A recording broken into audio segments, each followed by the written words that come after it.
So good morning, good afternoon, good evening, wherever you may be in the world. Thank you very much for joining us. Welcome to the latest in our series of FIP Insider webinars. More than 1,000 people have joined these webinars since we started. We've got another fantastic turnout today. Thank you once again for all of your support, to all those of you who've attended this webinar and previous webinars.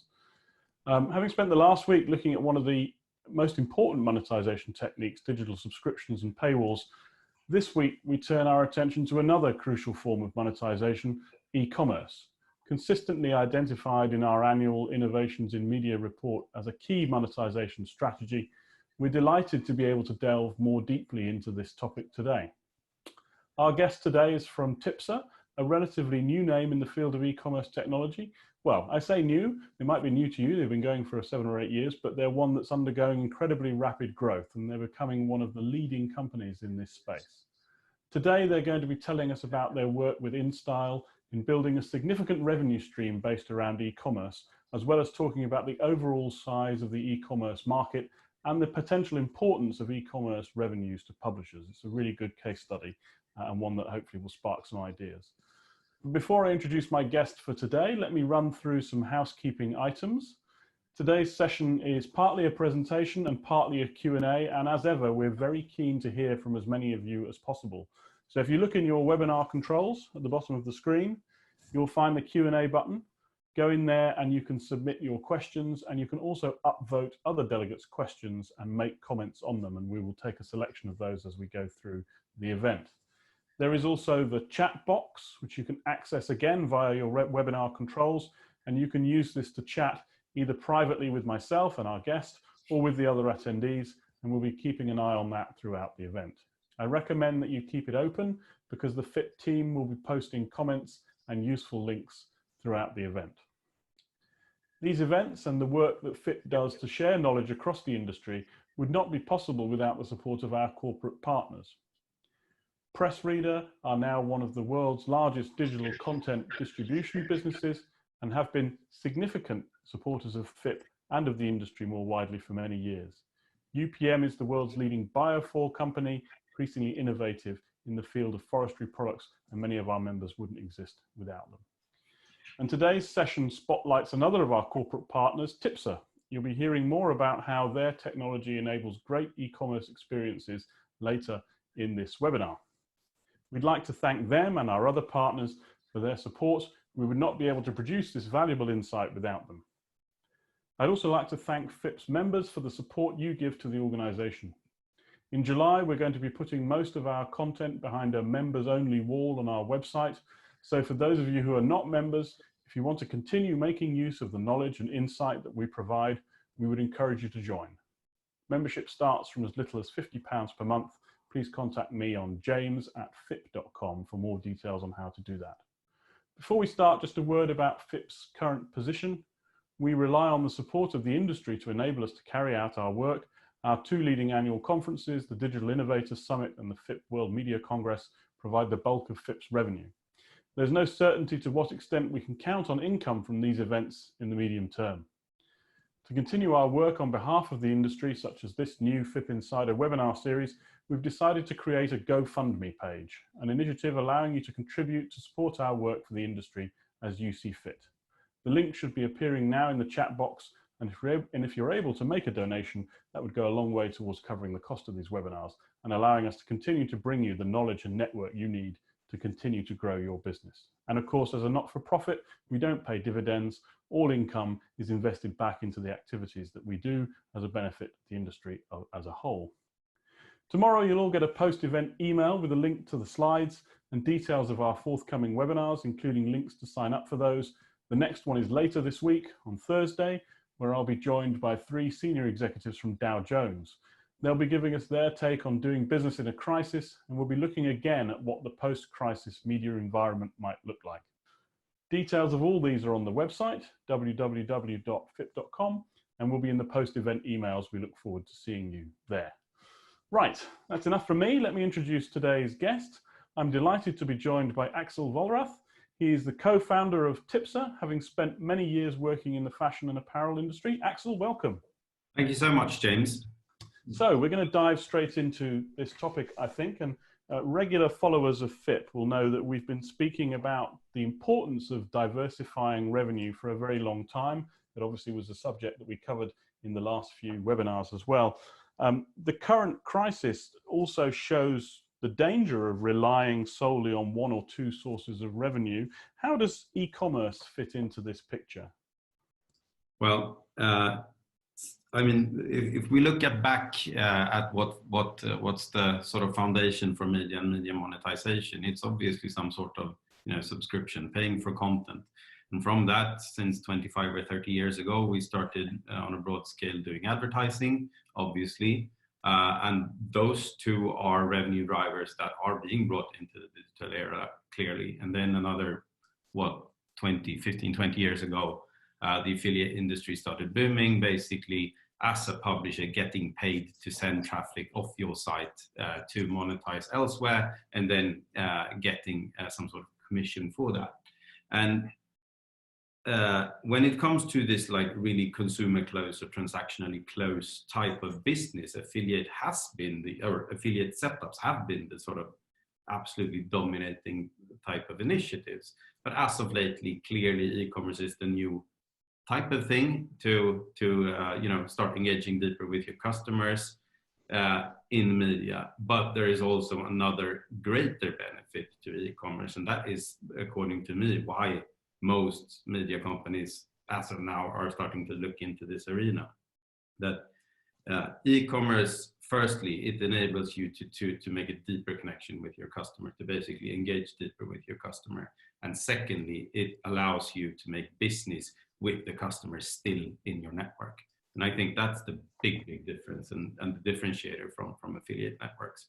So in that sense, it's a kind of logical continuation of the work that publishers have been doing to build a direct relationship with their audience, to gather data and understand their consumers and then transact with them. Is that how you see it?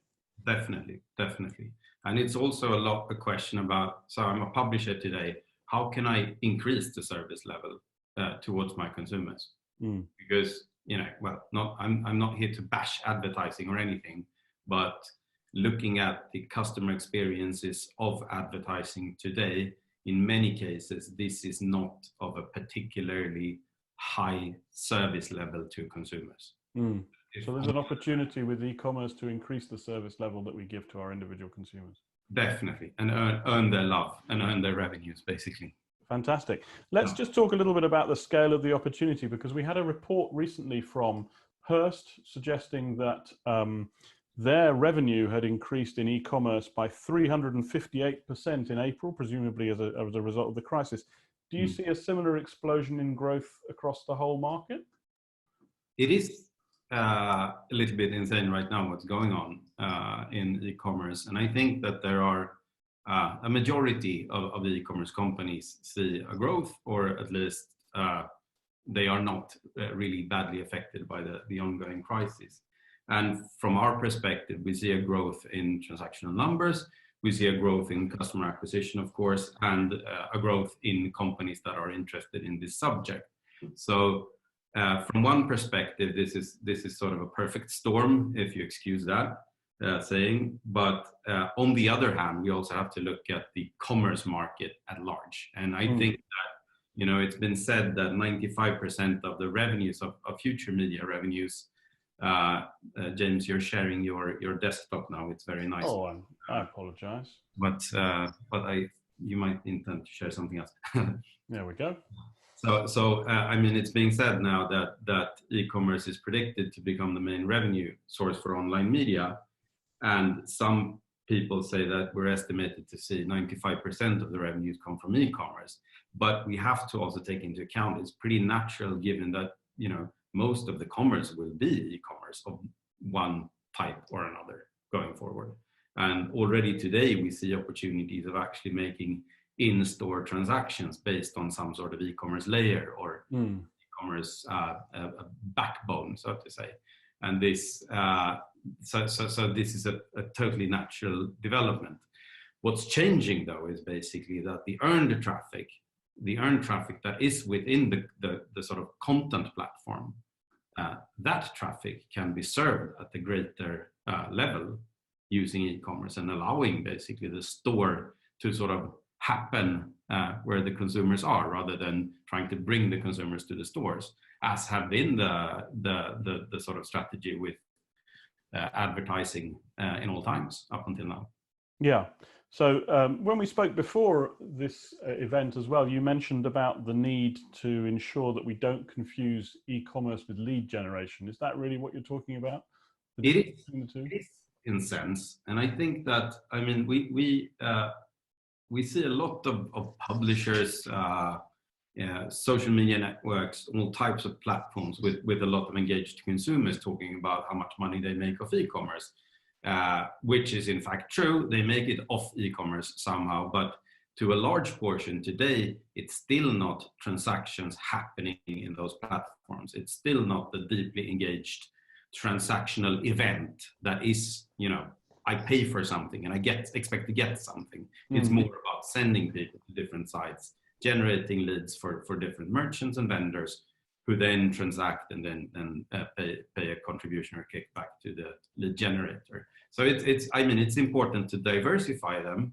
But that said, it's not unreasonable to think that they can coexist, and they do for a fact coexist. And I think we'll maybe come to that a little bit later on.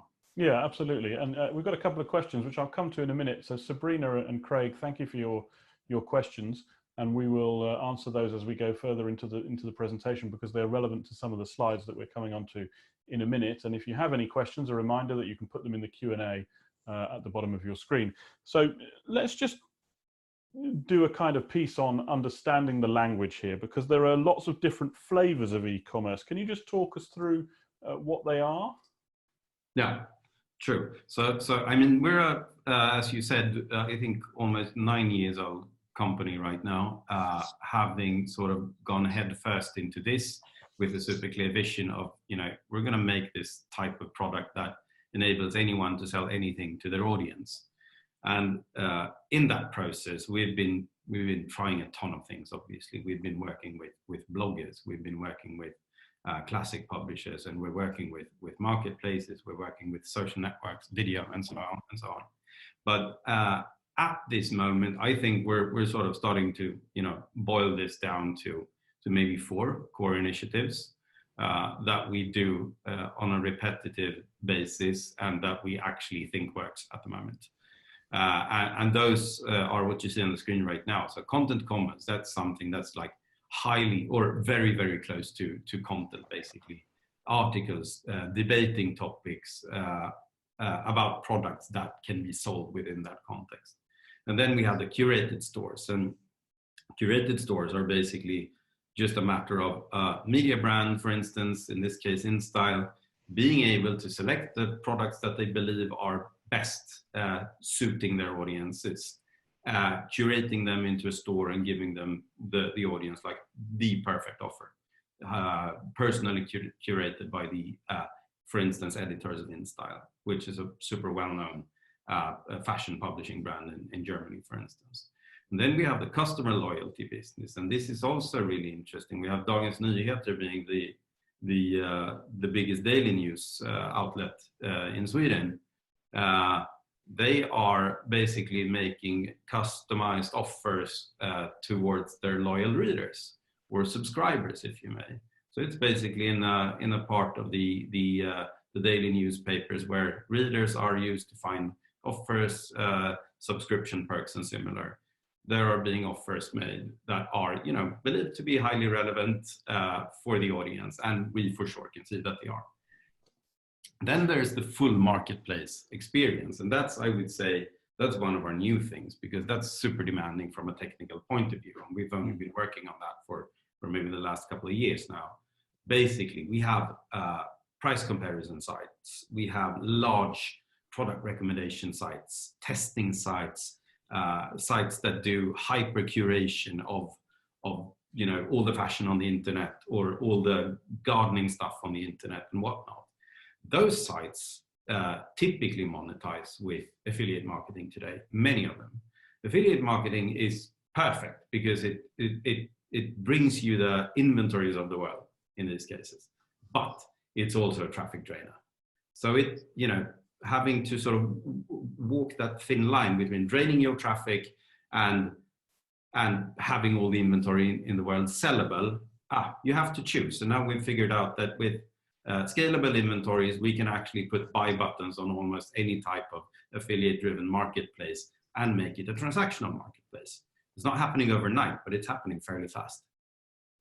And we're going to come on in a minute to the kind of overheads and costs and potential process of doing that. But before we do that, I just want to dig a little bit deeper into this question of what an e-commerce process looks like. And you guys have put together, I think, the absolute killer slide in this presentation, which is this one here showing exactly how an e-commerce process works with Tipster's involvement. I wonder if you could just talk through that a little bit. Yeah, the shout out goes out to our marketing department because I don't draw that sweet at all. But yes, so basically what we like to describe Tipster as, in many cases at least, is the marketplace as a service. So we believe there is, within publishing, we believe there is room for the sale of goods. So, and with the sale of goods comes a customer transaction, and a customer transaction is beneficial from both the customer's perspective in that it's an increased level of customer service, and from the publisher's perspective in that they can make money and they can make customer data a new type of asset to them.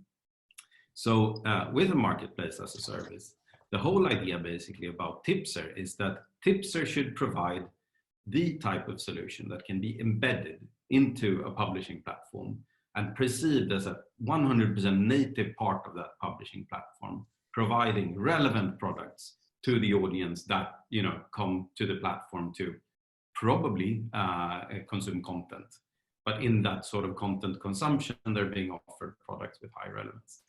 And if we simplify things a lot, the back end of Tipster, that's just a marketplace. We're marketplace technology. But the front end of Tipster is very, very advanced embeddable components, meaning that you can literally transfer any type of publishing platform or digital asset into an e-commerce site with a very native experience. And then I simplified things with saying the back end of Tipster is a marketplace, because the back end of Tipster also has to do with being able to scale inventory very rapidly. And as you understand, it's not sufficient if Tipster works with a couple of 100 merchants or brands in the back end. We have to be able to work with thousands or tens of thousands of merchants and brands. And to be able to do so, we have a number of super scalable components for connecting our inventory needs with the brands and connecting our order data with the brands. Let me just ask you one other question about this before I take one question from the audience. I used to be a publisher for many years, sitting here with my publisher hat on, asking you the question that I think many of those in the audience would want to know, which is on the right-hand side of your diagram, you've got Tipster and the merchant with a couple of boxes with some arrows there, which covers an enormous amount of ground. All the things that would be the risky investments in an e-commerce process: customer service, fulfillment, warehousing and inventory, returns. I mean, how is that working in this process? How is the risk eliminated for the publisher? Good question. So on the left-hand side, the whole thing is about being able to do a distributed customer experience. The customer experience should appear where the customer, is inspired. But on the right-hand side, on the other side, to assure quality, we need to do a centralized and harmonized service. And the service, of course, that's consisting of everything that goes on back end. So Tipster actually performs customer service. We perform the payment service operations, even though we're not the payment service providers here. We perform everything when it comes to product data harmonization. We perform, for instance, the collection of product data from merchants. So let's say that a well-renowned European brand thinks that, okay, so I'm super interested in the fashion channels that Tipster works with in Germany, for instance. It really suits our audience profile and so on. How do we onboard Tipster? Well, how do you onboard any marketplace? Well, the typical way of onboarding a marketplace is basically connect with some sort of API or send them a feed and then handle I was about to say shit ton of data, but an immense amount of data point direction. The thing that Tipster has that enable us to scale really, really quickly in that sense is that we work a lot with collecting data from the front end of vendors or merchants or brands. This means when a large merchant comes to us and says that, okay, how can we join Tipster? Well, you can join. You can connect with our API, or we can crawl your site and send you orders with an order robot. So connecting with the API, we could do that, but it's going to take us a year because we have other stuff in the backlog. Whereas setting a scraper to a website, collecting all the product data, harmonizing it, and then configuring an order to place the order in the checkout of the merchant, that's a 24 to 48 hour operation from our side. So I guess a bit of the secret sauce is about how we have figured out how to quickly onboard really large inventories. So let me just ask a couple of questions from the audience relevant to this element. Firstly, from Craig Landale. Craig, thank you for watching and thank you for your question. He's asking about the left-hand side and being a publisher. What traffic volume would his website need to be getting per month to see a benefit from using Tipster? In other words, what does the funnel need to look like in order to get conversion? Currently, looking at like, as we call it, classic media, which are typically magazines and news outlets and so on, we guess, or are to our best knowledge, we're talking about roughly 500,000 unique visitors a month. That's sort of the qualificator we like to see. We have that would be enough of a volume to give you some substantial business in e-commerce at the other end. Absolutely. And we have some customers that have had much smaller online audiences, but on the other hand, they've had large offline audiences. And then they've used the e-commerce as a bait, sounds ugly, but yes, as a bait to drive the offline audience online. Because if they can't drive them online with sort of other measures, at least, publishing a really good and relevant offering that is only available as e-commerce actually drives the offline audience online. Yeah.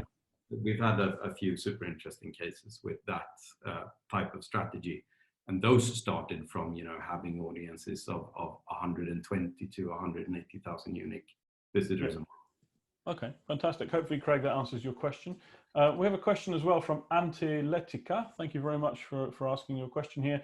Who's asking, do your partner shops, do the merchants work on a CPA or a CPC model?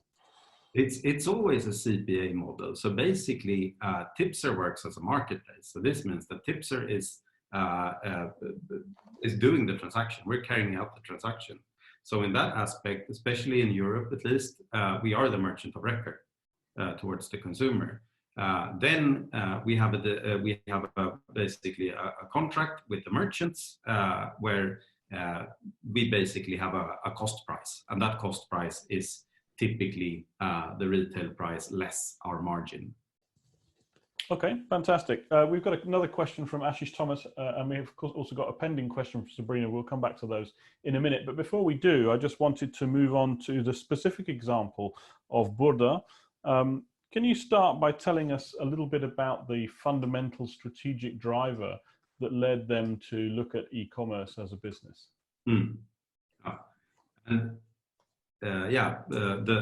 Burda team is an amazing experience for us, or specifically the InStyle team. So this is part of Burda Style, and Burda also being part of the Hubert Burda Media Corporation.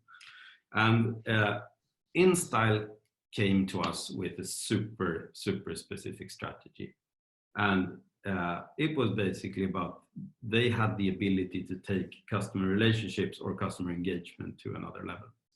Burda had been quite successfully working with all sorts of monetization initiatives, and they still are working with a plethora of monetization strategies and initiatives.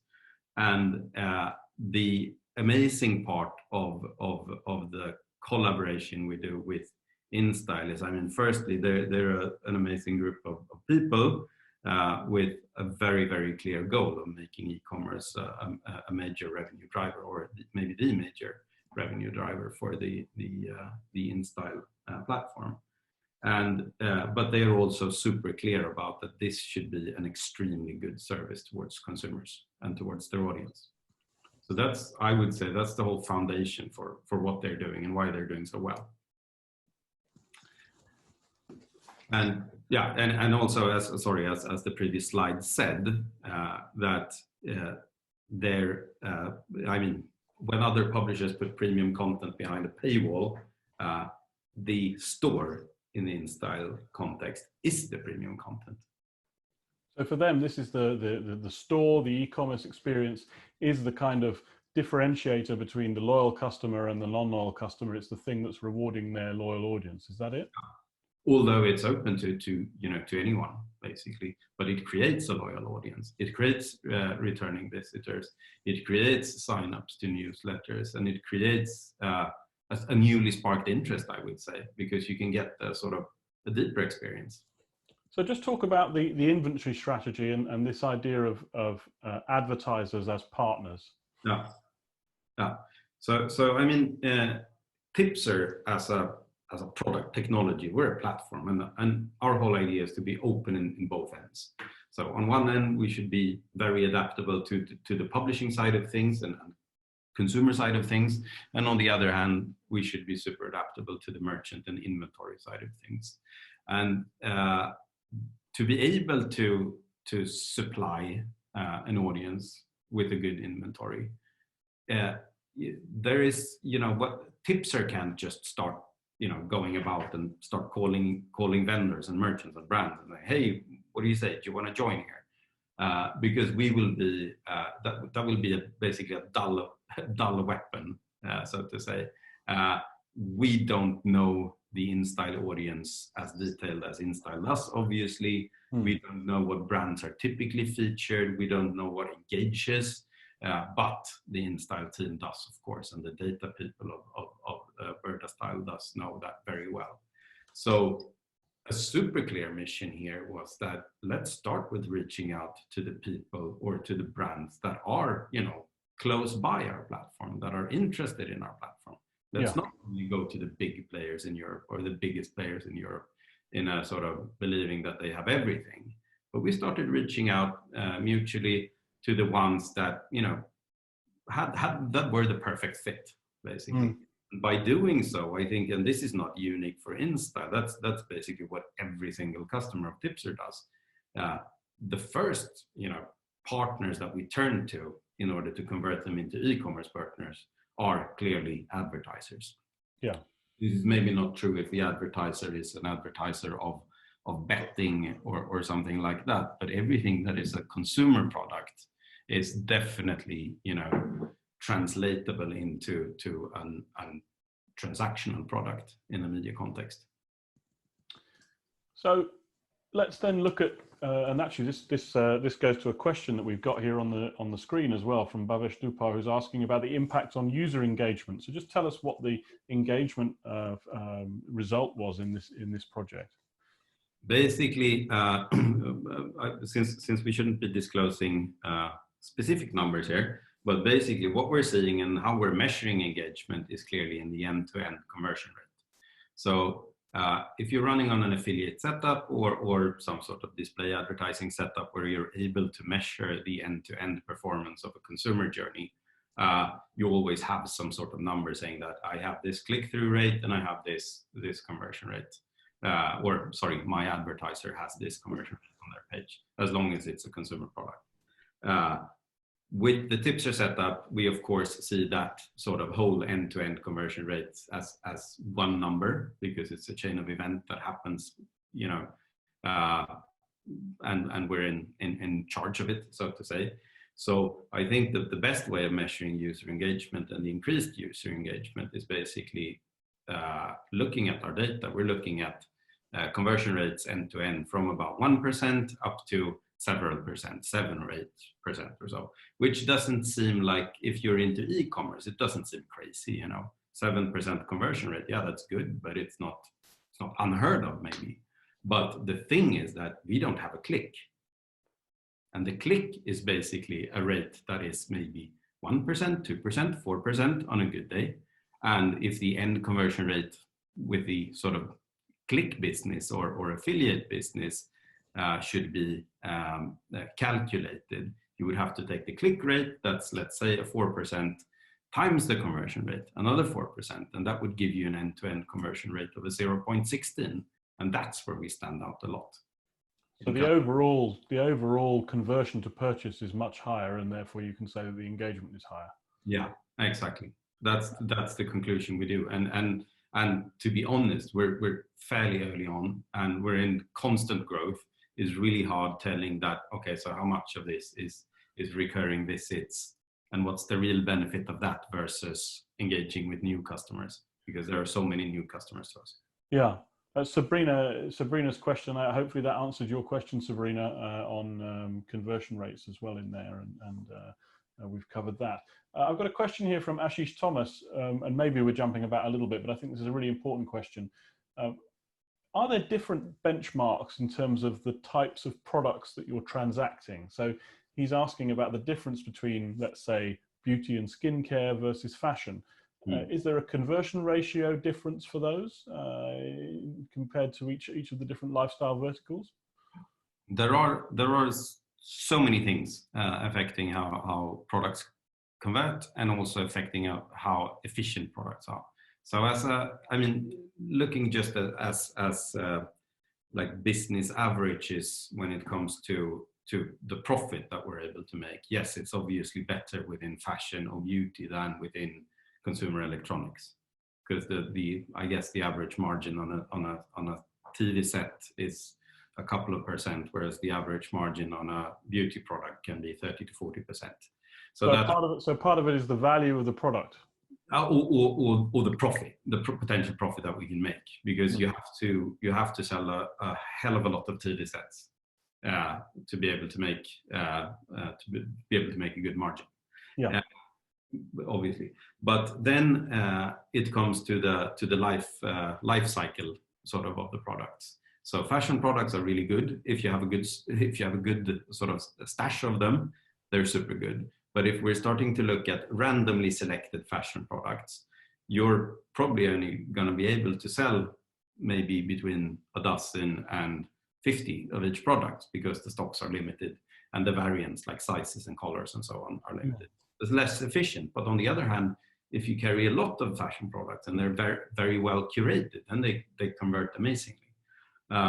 Whereas beauty products, for instance, if there's a stock of hundreds or thousands, this is basically what we can make use of at once. So a beauty product is much easier to make like repetitive sales on and so on, whereas the fashion products have to be like recurated with higher frequency. But then again, I mean, we're in selling electrical bicycles, we're selling bird feeders, we're selling books, we're selling chocolates, we're selling, I don't know, an ice cream scoop that sold like crazy the other week. So we're agnostic in terms of what products we do sell, and the things that are challenging to us today are groceries, because groceries has a lot of complexity when it comes to fulfillment, and consumer electronics, but only because the margin is so poor at the moment. They're complex, but we're doing a lot of work with the consumer electronics. And of course, it would be a dream to be able to sell the TV sets from Samsung, following a product test that says that, yeah, this Samsung TV set is the best. We've made a great deal with Samsung on selling it. Let's then talk just about the critical success factors. We mentioned a few of them there. Can we boil those down into these 4 or 5 things, which perhaps you could talk us through? These are the critical things that make a success of the Burda project.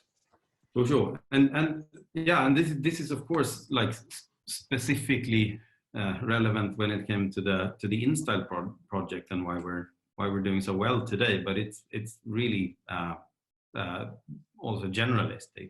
And first, I mean, you need a long-term commitment, because think of it, if you would, as a comparison or as an alternative, if you would think of setting up a store of your own and say that, okay, let's build a store. Let's go to Magento, WooCommerce, Shopify, or another of those like really good cloud-based e-commerce platforms providers. You can do that, and you can probably set it up within a couple of months. But then you have to figure out the fulfillment, you have to figure out the warehousing, you have to figure out the payment service provider, the customer service, and so on. So it takes a lot of time. And you can have something up and running within 6 months probably. You will probably not have it profitable within the first 24 months, independently you do actually.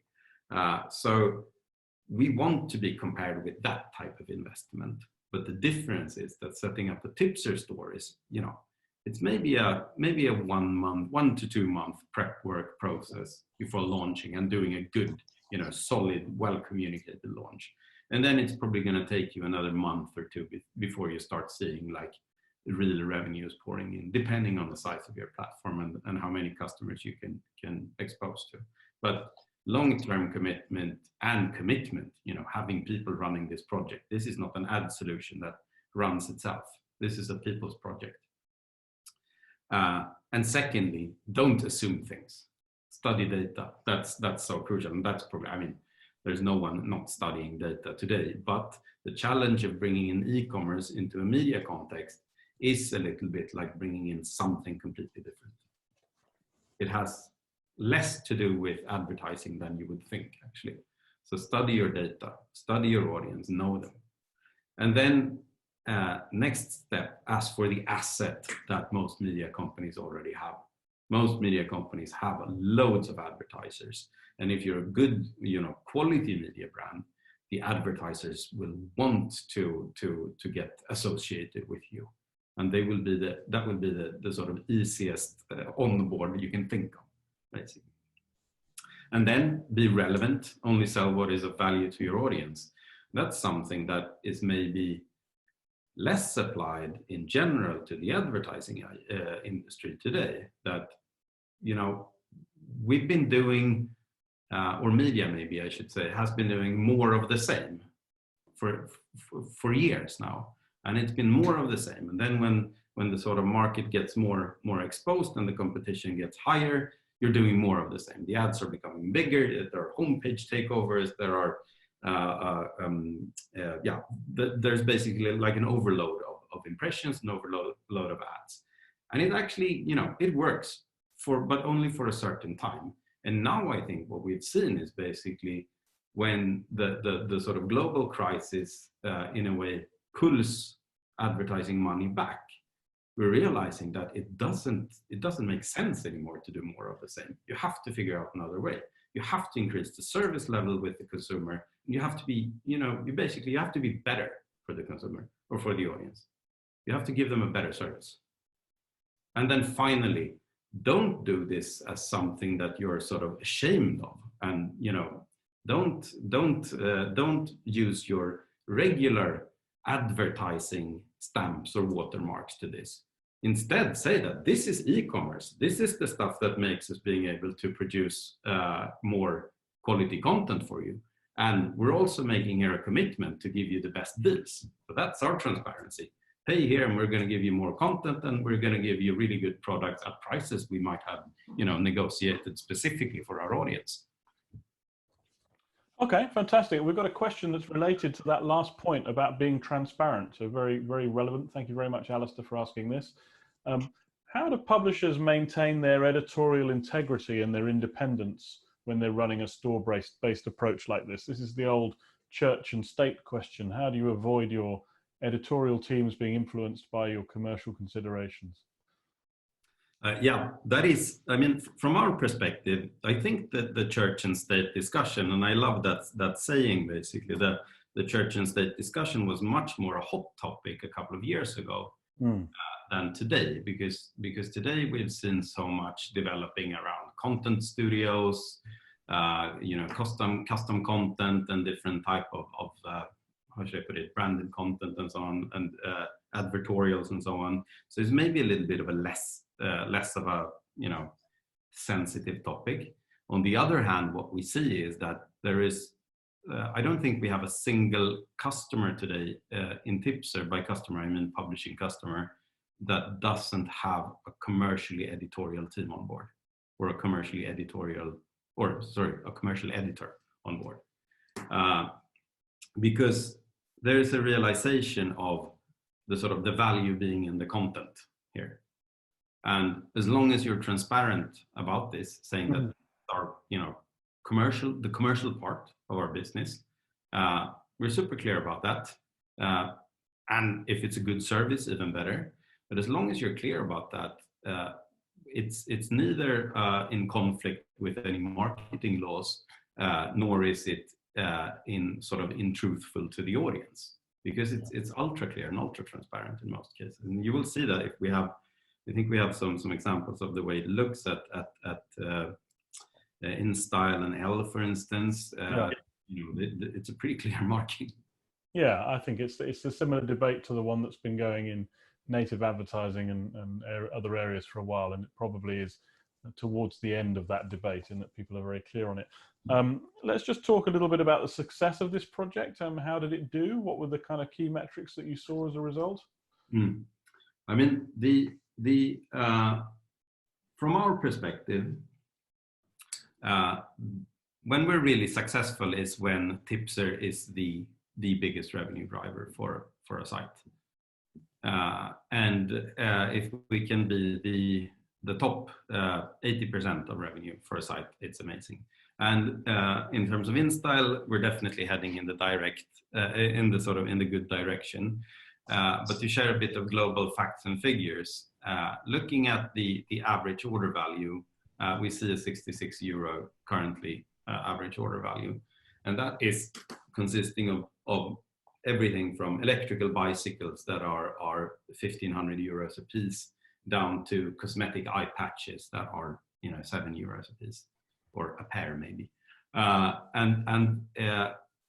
Basically, with looking at that figure, you also have to bear in mind that Tipster today pays out around 20% of the gross merchandise value to the publishers. So that's a big monetary difference, I think, from most affiliate networks and the average business you can make on affiliates today, and possibly or probably the average business that you can make on display advertising and CPM type earnings today. And this means basically end to end we see around 3 times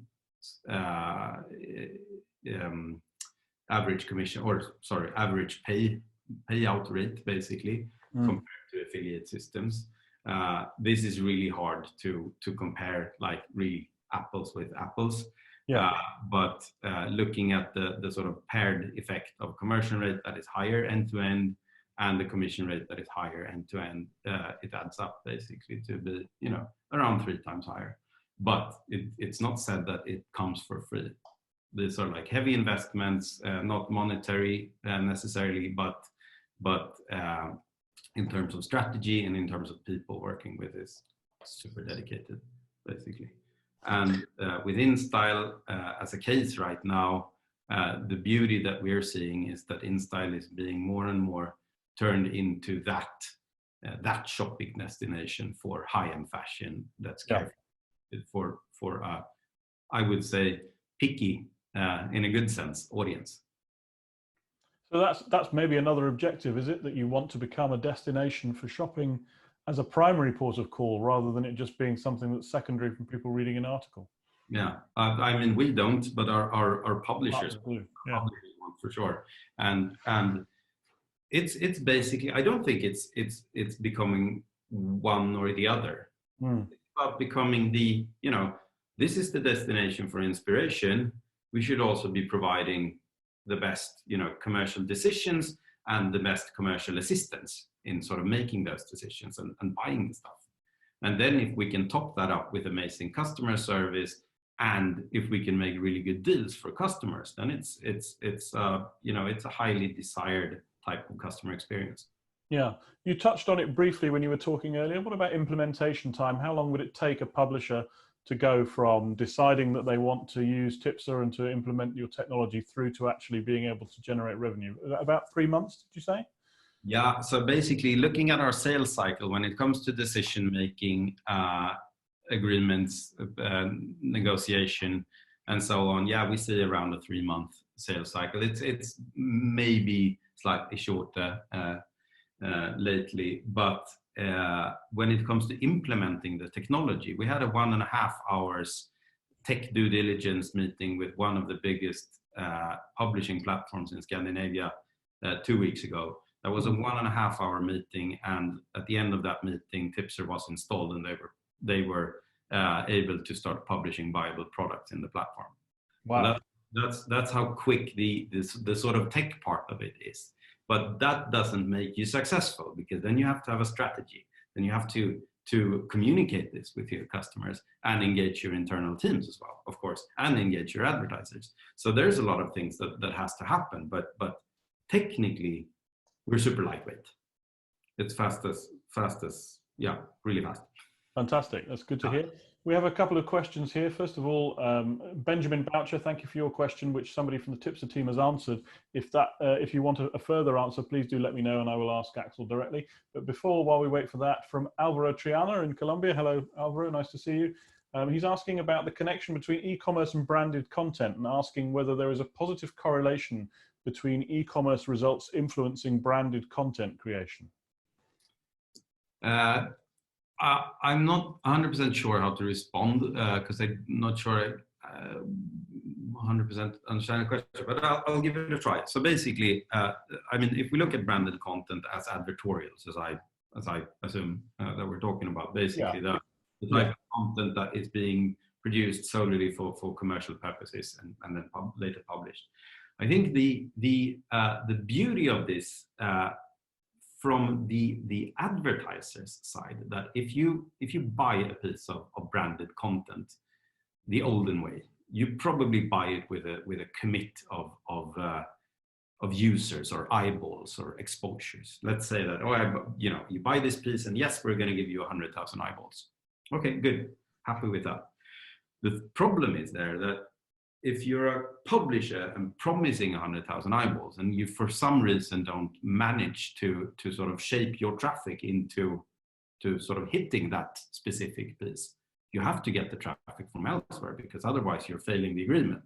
And then you will probably start advertising on Facebook or on and other social media networks, and then you will get traffic. The question is that traffic engaged or not? Is it organically acquired? Probably not. The difference is when equipping branded content with e-commerce, that is a performance-based initiative that pays the publisher when the publisher drives the good audience to this event or to engage. Then the publisher all of a sudden has a really good reason to drive quality audience to that. Yeah. So from an advertiser's point of view, I would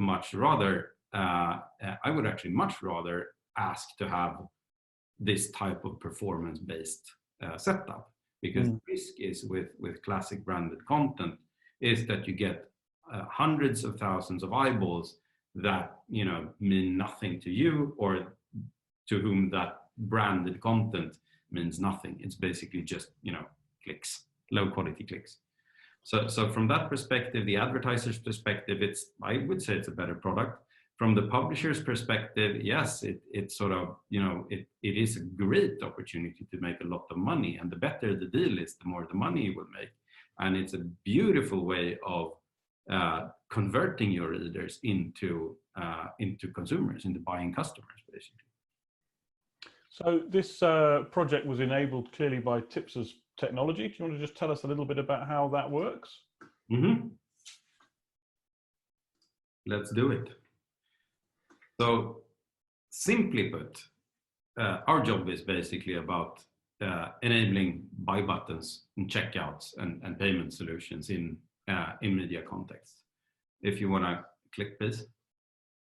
And one super crucial part of this is that editors can produce content about their favorite products, and this is something that has been going on for years. And there is a company and a product called Skimlinks that many of you probably are familiar with.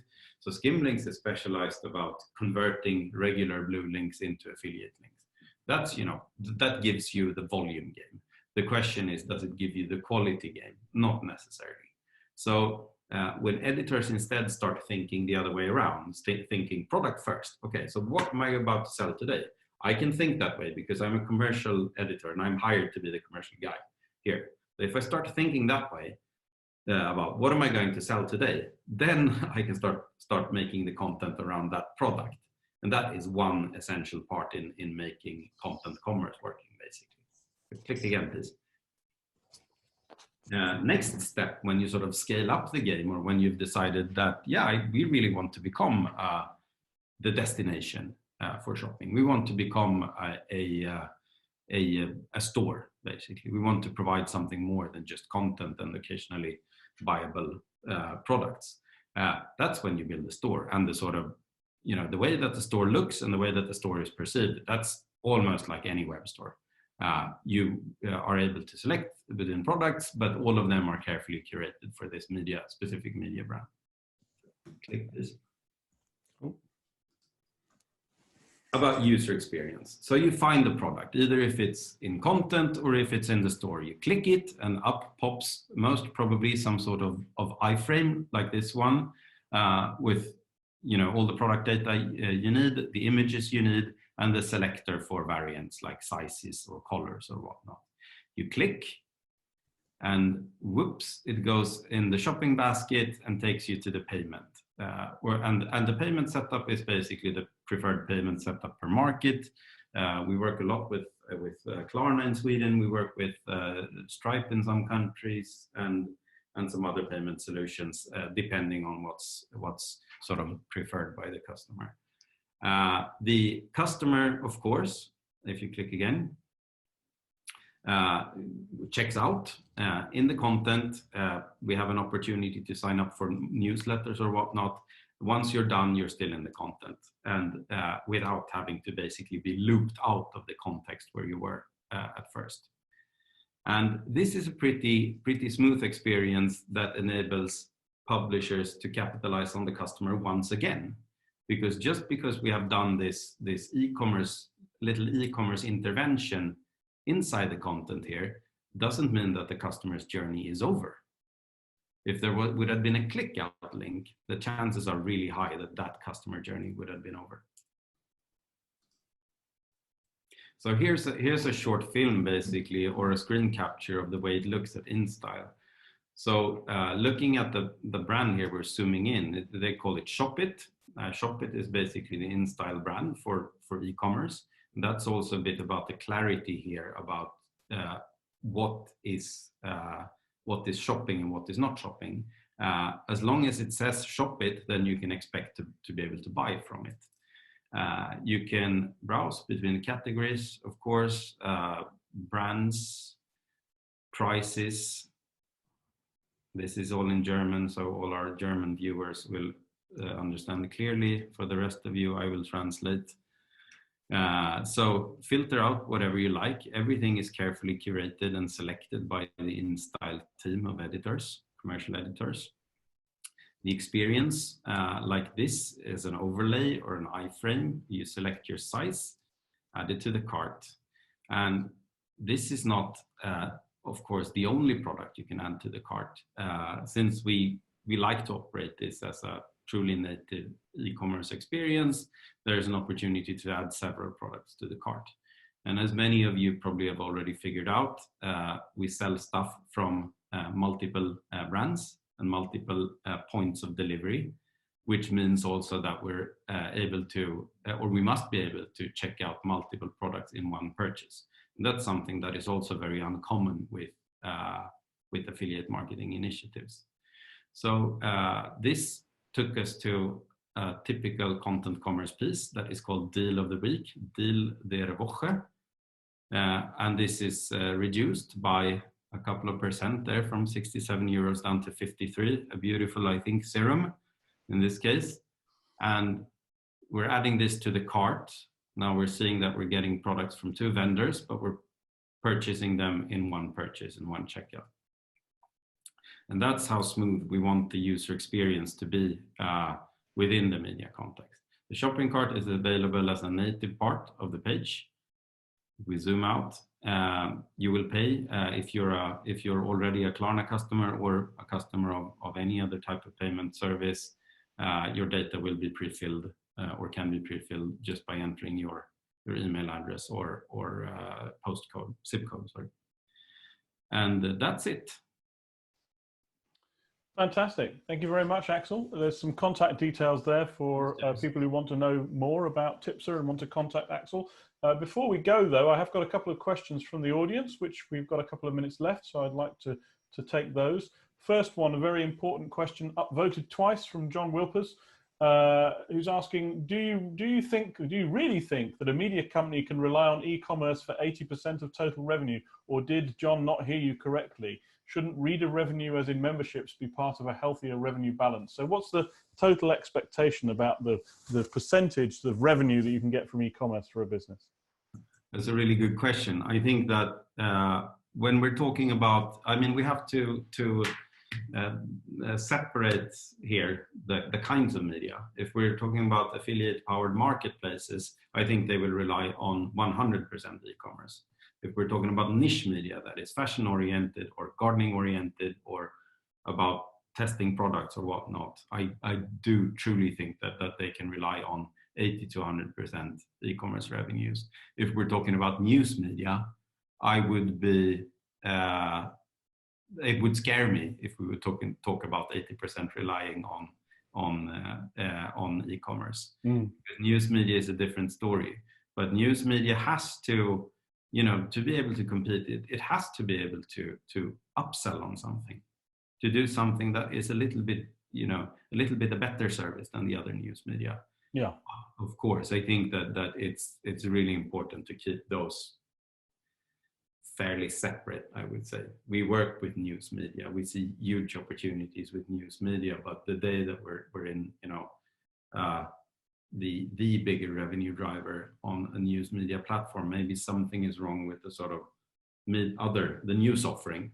We don't know. But on the other hand, if we're looking at news media, the traffic volumes are immense.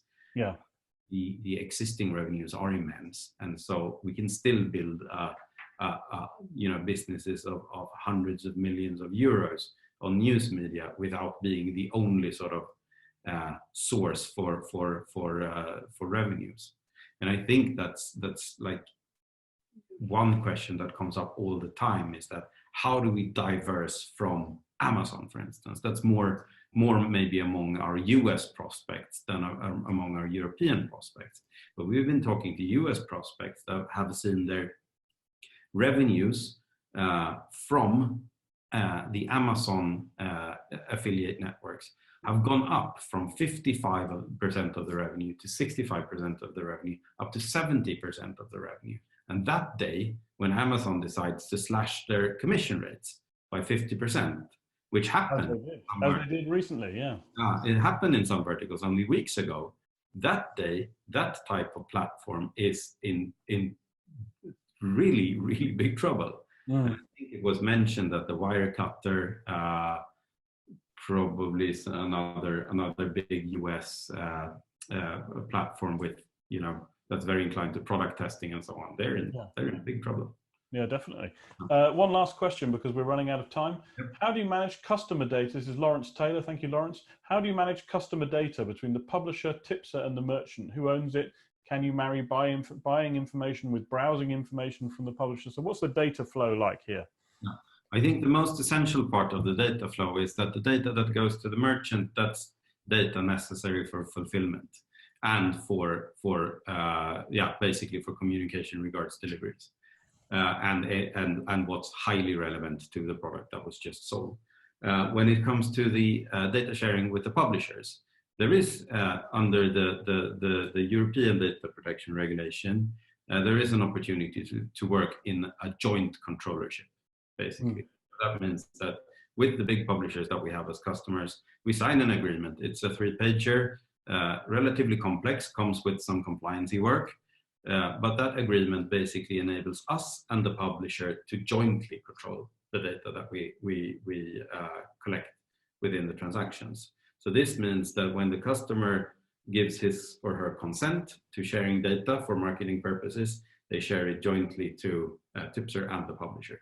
And this means that the publisher can do the sort of marketing work or remarketing or upsell or CRM enrichment. Fantastic. Thank you very much, Axel. We're out of time, so we're going to have to wrap up. Thank you for a really interesting and useful session. I'm going to put your details back on screen while I just close off the webinar so that everybody knows how to get in touch with you. Thank you very much to all those of you who have attended today. The details of how to contact Axel are on the screen. The slides and the contact details will be in the follow-up email, which you'll receive tomorrow. Just a reminder that you can follow us, FIP, on Twitter @FIPWorld and @FIPCEO. I'd also recommend that you go to the website and subscribe to the newsletter, where you will learn also more about when the videos are going to be posted to our YouTube channel. On YouTube, we are youtube.com/FIPWorld. A reminder that if you're able to donate to the GoFundMe account, that would be greatly appreciated to help us pay for the cost of these webinars. The next webinar will be on Thursday, when I'll be joined by Johnny Wright, Nick Pym, and Joe Martin from Dow Jones, talking about their view of media in the crisis and post-crisis world, and what they think normality is going to look like when that returns. That should be a very good session, and we kick off on Thursday at 2 p.m. UK time. So in the meantime, it only remains for me to say thank you very much to our guest, Axel. Thank you, Axel. Thank you so much, James and FIP. And we'll see you all again very soon. Thank you and goodbye. Have a good day. Ciao, ciao. Bye-bye.